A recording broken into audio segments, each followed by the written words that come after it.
ये धनुर्दास पहलवान जो है पहलवानी करता, अच्छा सत्संग में भी बैठ जाता, सत्संग भी करता।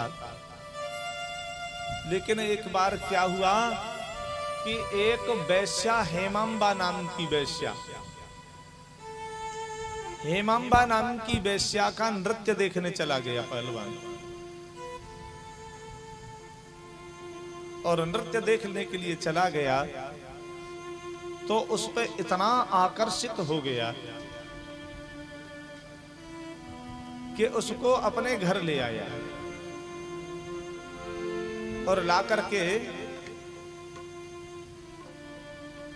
कहा कि अब तुम्हें मैं अपनी पत्नी स्वीकार करता हूं, आज से तुम्हें नाचना कूदना बंद दो। अब वो तो प्रसन्न होने लगी कि चलो नाचना कूदना बंद हो गया। लेकिन धनुर्दास उस पे इतना आकर्षित हो गया, इतना उस पे मोहित हो गया कि महाराज वह जहां भी जाती वहीं संग जाता, हर समय उसके पास रहता।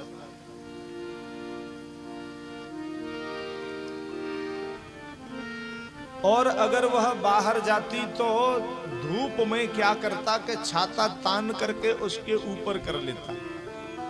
स्वयं तो धूप में रहता है लेकिन उसके ऊपर छाता, और वो भी उल्टा लौटता, उसके सामने खड़े होकर के उल्टा चलता।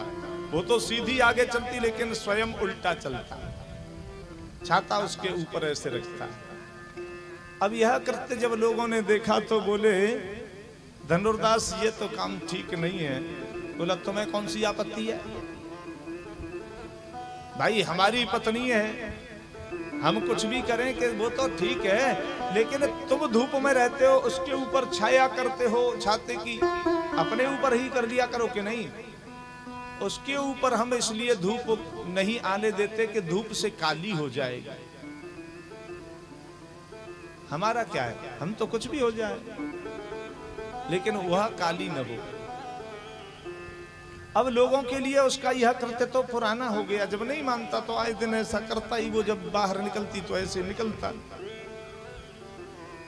एक बार श्रीरंगम यानी श्री रंगनाथ जी का मेला चल रहा था। मेले में बहुत संतों का आगमन हुआ। उसकी उस पत्नी हेमांबा ने कहा धनुर्दास से कि मेला देखने तो मैं भी जाऊंगी। बोला नहीं देवी क्या करोगी? कि नहीं मैं तो जाऊंगी। अब नहीं मना कर सका। मेले में भीड़ बहुत लगी। अरे मेला में भीड़ तो होती है, मेले में भीड़ बहुत लगी, लेकिन उस भीड़ में भी कितनी गर्मी, चैत्र का महीना,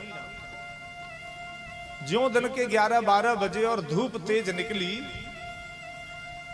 अब धूप में छाता तो पत्नी के ऊपर कर लिया, स्वयं वैसे ही पसीना दे रहा था, लाल पड़ गया मुंह। लेकिन और लोगों के लिए तो, उसके जो गांव के थे उनके लिए तो पुरानी बात थी, लेकिन और जो पब्लिक देख रही थी आश्चर्य से कि ये कैसा आदमी है।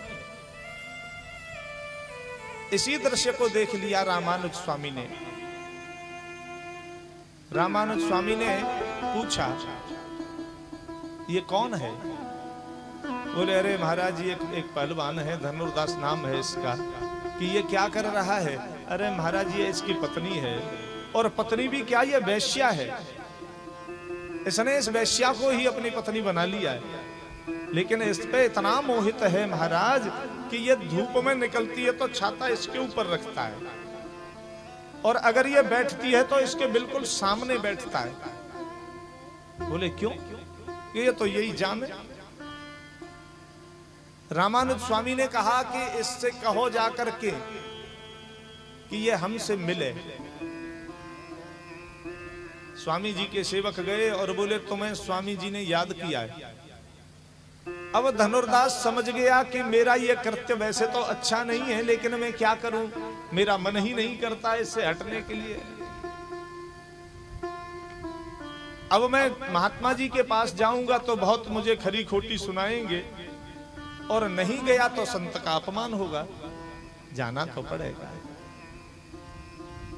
धनुर्दास पहुंचा डरता हुआ, बहुत कांपता हुआ पहुंचा, प्रणाम किया रामानुज स्वामी से और कहा, बोलिए महाराज क्या आदेश है, क्यों बुलाया मुझे? स्वामी जी ने कहा, ये क्या कर रहे थे तुम? बोला, अब आप जो भी समझे महाराज, जो भी कहें मैं वह सब सुनने के लिए तैयार हूं। मैं जानता हूं मेरा कृत्य तो अच्छा नहीं है, लेकिन क्या करूं, मुझे इतनी सुंदर लगती है कि उससे नजर हटाने कोई मन नहीं करता है। अच्छा रे सुंदर तो है, लेकिन अब ये छाता के बस काली हो जाएगी धूप में, इसलिए छाता ताने रहता हूं। सामने ही बिल्कुल बैठते हो कि इसलिए बैठता हूं किसी की दृष्टि सीधी उस पर न पड़ जाए। रामानुज स्वामी बोले, ये तो बिल्कुल ही काम से चला गया। बोले, अच्छा एक बात बता, अगर उससे भी सुंदर हम तुम्हें कोई दिखा दें तो? कहने लगा, बिल्कुल सदा के लिए त्याग दूंगा उसे। स्वामी जी ने कहा, नहीं ऐसा नहीं करेगा। स्वामी जी ने जान रखा था कि अगर उसका तो जीवन इसने बना दिया, वैश्या को सही कर दिया, लेकिन अब त्याग देगा तो वो फिर वैश्या प्रवृत्ति में चली जाएगी, इसलिए त्यागना नहीं है। बोले, भैया त्यागेगा नहीं, लेकिन इतना जो मोह है उसे छोड़ देगा कि बिल्कुल कि तो तू शाम को आरती के समय आना, अब चला जा। धनुर्दास चला गया। उधर रामानुज स्वामी ने श्री रंगनाथ भगवान से निवेदन किया, भगवान आप ही बचा सकते हो, नहीं तो हाड़ मांस के पुतले पे इतना मोहित है कि उसने अपने जीवन को ही नष्ट कर दिया है। शाम को आरती के समय पहले जाकर के धनुर्दास ने अपनी पत्नी को सारा वृत्तांत सुनाया कि मुझे उन्होंने महात्मा जी ने बुलाया है। अच्छा, वो भी यह चाहती थी, उसे भी लज्जा लगती थी ये जो करते करता था वो, तो वो भी सोचती थी कि इतना जो ये करता है ये सब बंद हो जाए तो ठीक है। उसने कहा, जरूर जाओ। आरती के समय गया। रामानुज स्वामी ने भगवान से निवेदन करके धनुर्दास को ज्यों बुलाया, और ज्यों देख करके भगवान का दर्शन ज्यों ही धनुर्दास ने किया, महाराज भगवान का तो कहना ही क्या, कोटि मनोज लजावने हारे।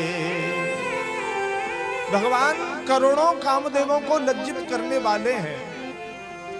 ऐसे भगवान को देख करके उनकी छवि देखता रहा, प्रसन्न होता रहा, और जो छवि अंतर ध्यान हुई, रोने लगा, गिर गया, मुझे नहीं जाना, मुझे दिखाओ, उन्हीं को दिखाओ, उन्हीं को दिखाओ, और अब मैं नहीं जाऊंगा यहां से। रामानुज स्वामी ने कहा, हमने तुमसे क्या कहा था, अपने घर जाओ। घर चला तो गया धनुर्दास, लेकिन वह फिर प्रेम नहीं रहा अपनी पत्नी से। इतना बड़ा भक्त बना आगे चल करके वह कि रामानुज स्वामी बूढ़े हो गए तो स्नान करने के लिए कावेरी में जाते तो ब्राह्मणों के कंधे पे हाथ रख करके, और लेकिन स्नान करके वापस आते तो धनुर्दास के कंधे पे हाथ रख करके वापस आते। स्नान करने के बाद इतना बड़ा भक्त हुआ। इस बात को देख करके चलो हरि भज ले